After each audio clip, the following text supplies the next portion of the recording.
Tubahaye ikaze mwese mukurikira Radio Isango Star. Uyu ni umwanya mwiza wahariwe ikinamico y'uruhererekane yitwa Uruhuri mugezwaho na Ishya Culture Troupe. Iyi kinamico igamije kugorora, kwigisha no guhugura hagamijwe iterambere rirambye ry'Abanyarwanda. Ese ubu noneho muri rusange umukino ugiye gutangirira he? Ese urasoreza he? Ntabatindiye, reka mukurikire umukino. Nari mbitabye abayobozi kandi rwose mumbabarire dore natinze. Nta kibazo kare bicara. Murakoze cyane. Ndiwe bita nta umenya? Yego ni ngewe. Sinisimbikangwa muvuga.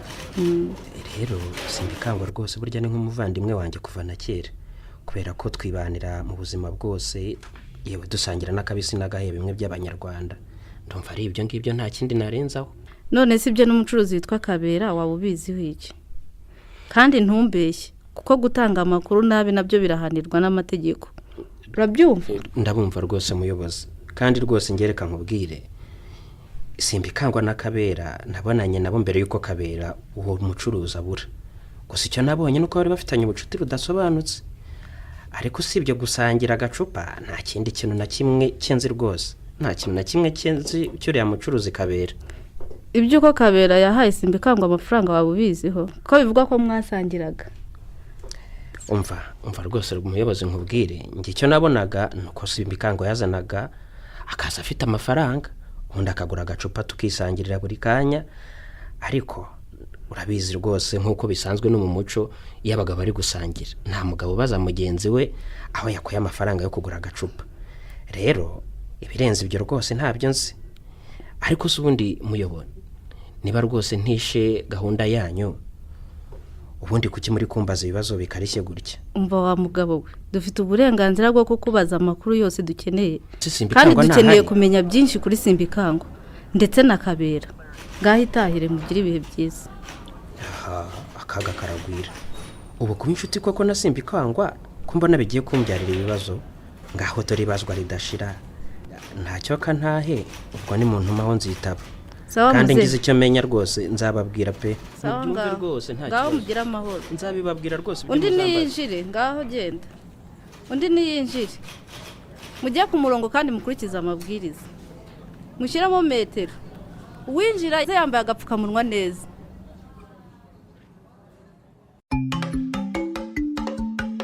Mama Kagabo wirute. Niriwe neza shiri wirute se wowe? Niriwe neza imirimo bari myinshi ndabona nawe unaniwe. Naniwe pe mana we. Akazi kahanga sigira ngo kajya karangira. Nawe se mba nkubitahiriye ngakubita hino nkugira nkagaruka nkabona bese ntago kavaho kari. Habihari se ngombe nkuruhuye. Yewe kiretse baye mfashije nk'aka gapasi ndabona rwose wabungiriye neza pe.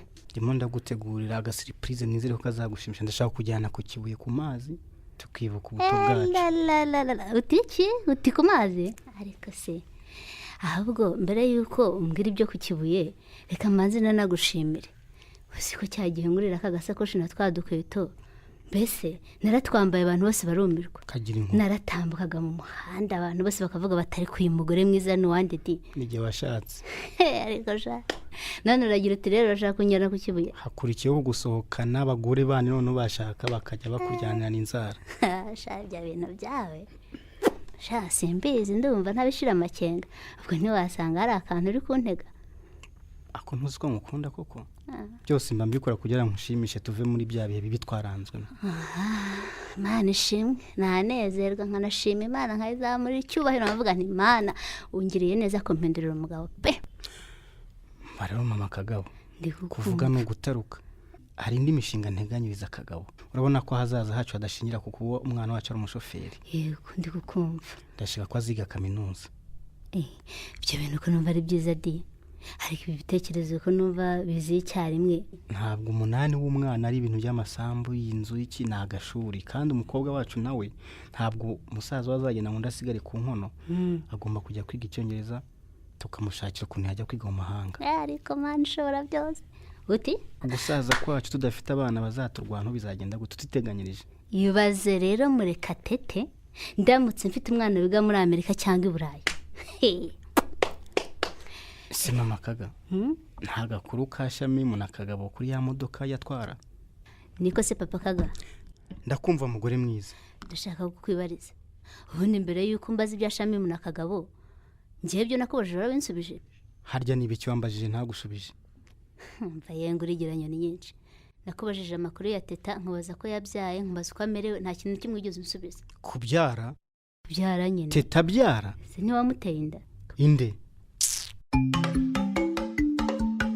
Bareshe Bintaro? Yego. Turabumva hano ni bareshe Ibintu muhamagaye ikaze. Ni kuri Ibintu kweri niho nshaka. Ibintu byose birahari. Mugira inkoko ziryoshye we. Nawe warabyumvise? None se ubu ziraharira? Zirahari zimeze neza, igicumbu mose yahita ikugeraho. Ariko ko numufite ikijwi cyiza Inkoko.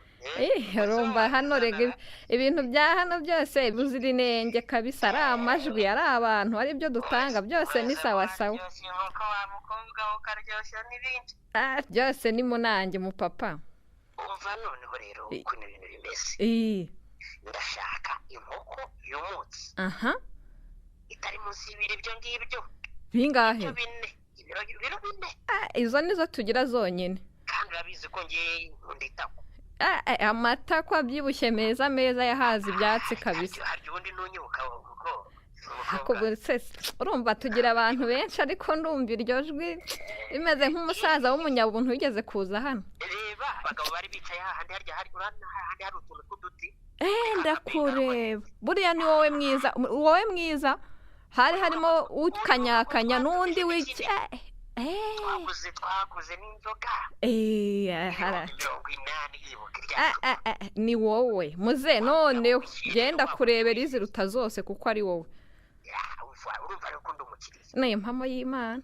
Ugira ikibazo amafaranga ndayafite, ndashaka iyo nkoko. Yego. Irazana n'agaki? Hari undi muntu turi kumwe hano. Ushaka akantu kagafi kameze neza. Turayifite ikiva mu mazi nyine, imwe itaranamenya ko yapfuye. Zimwe zikubita umuvumba, nze kuyibona ifite umuvumba. No kuyipurata ushobora kunyeganyega. Iyo ngiyo niyo nshaka ni.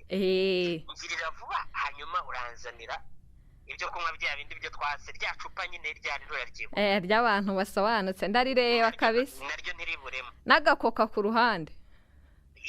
Aho ngaho shari. Aragamba nyoka kabisa.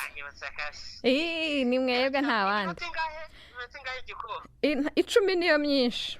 10 birahita bibageraho bicumba umwotsi kabisa. Kamite mwoherereza location ku buryo utaza kuyo. Yego rwose turabizana, nta n'ivumbi ryagiyeho, dufite umuduga mu papa. Abari ubizana n'utabizana. Ndiyizira njyewe nyine kabisa. Uze wanatanaze nyine. Oya cyane rwose, rumva ari ibibero by'inkoko, ari iby'umuntu, byose biraba bihari.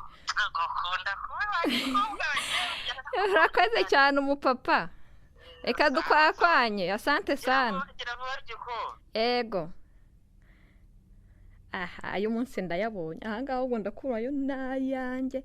Ariko nk'ubu Shamimu bari hehe koko? Mujye mundebera. Bazana urukundo mu kazi, we n'uriya muhungu witwa Kagabo. Ubu ngubu kukibaza n'imikino muri business, baryamye bibagirwa ko hano hari akazi, kandi ngiye nzabirukana. Ashaka kuzanteza ibibazo n'umukire kabisa, kanze ngahamagare nkasomere. Yesu nkunda abantu babivanga. Nikatanye tabasha. Abantu bazana imikino kabisa mu kazi. Kiriya gisaza kirayama we, nanjye kandi ngende ndabiherekeza ninshaka nsige mfunze. Nk'ubu ku cy'abatitaba we. Halo. Ako Shami. Karame. Ngiye mbona nzakwirukana nubwo ntari ibintu kabisa. Oya, ariko nawe ntukabegure. Ubu se uba uri hehe? Nowe uzibe byatwaye. Wowe nande? Ngiye na Kagabo. Mujyana komande mugaherayo. Ubu se ibintu by'akazi kuki mubikinisha? Uzi ko twari tugiye Muhanga. None Muhanga se ni inyuma y'isi? Ubwo yadupfiriyeho wa muntu we watuje akubwira ibintu byatubayeho. Aho se nta magaraje haba? Nuza se uburi he? Ngewe mfite amakomande, abakiriya babuze ko ibintu bibageraho, kandi nge nayo nabihanangirije ibyo bintu by'inkundo zanyu mu kazi kabisa. Genda bakuzaho. Aya mwana Kagabo amaze kugutesha umutwe, nyama mbona kabisa utangiye kubivanga canga. Ubwo ubundi uri kumwe nande aho hantu uri ariko ubundi kumbeshya singuye Kagabo yiziye hano ye oragaragaye singuye Kagabo none muri kumwe hehe yabaye se umuzimu ni marayika ageze hano gute kanga yizire ni karibu urambwira ahantu uri ndahita mubwira ko utari i Kigali ubwo uri he none si ibyo binyoma byawe ngenda byishingiye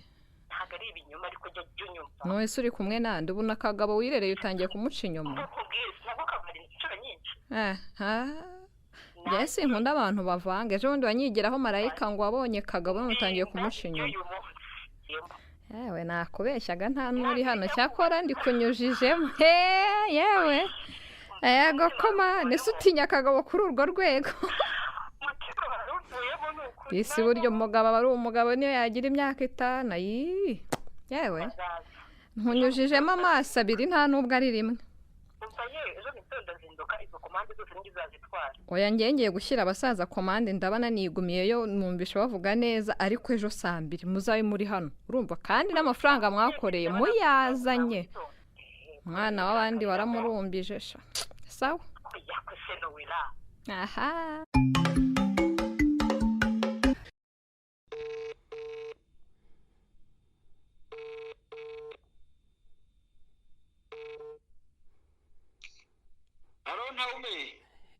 komera simbika komera ntawume muzite mu mwanya wa yewe ugira ngo se ndaho ubu ngubu ko numva noneho umutima wamvuyemo wa mugabo we watewe n'ibikise kandi ngo kagira imana harya ntabwo nari narakubwiye ko bamamagaje kuri RIB ko ntabyo wambwiye uje dusangira icupa ntawume umva rero rwose simbikangwa nkubwire ntabwo tuvugana ibintu byinshi ngiye bushuti bwanjye nawe ndabona bugiye guhagarara ni nawe nari nsigaranye ko oya umva nkubwire niba kuba inshuti nawe simbikangwa ari byo bigiye kuzankururiza imanza zose nugora nitaba ngiye nitaba RIB ntabwo ibyo bintu nabyemera ariko se byakugendekeye gute wagiye kwita kuko wagize ute dore amambere ejo bundi nagiye kubona mbona wa muturanyi wanjye anzaniye igipapuro ngo njye kwitaba kuri RIB ubu singezeyo mu kanya mu gitondo nkinjiramo babarambwiye bati rero turashaka kukubaza ibyawe n'umubano wawe n'uriya mugabo simbikangwa umubano wanjye nawe ko atari mubivuga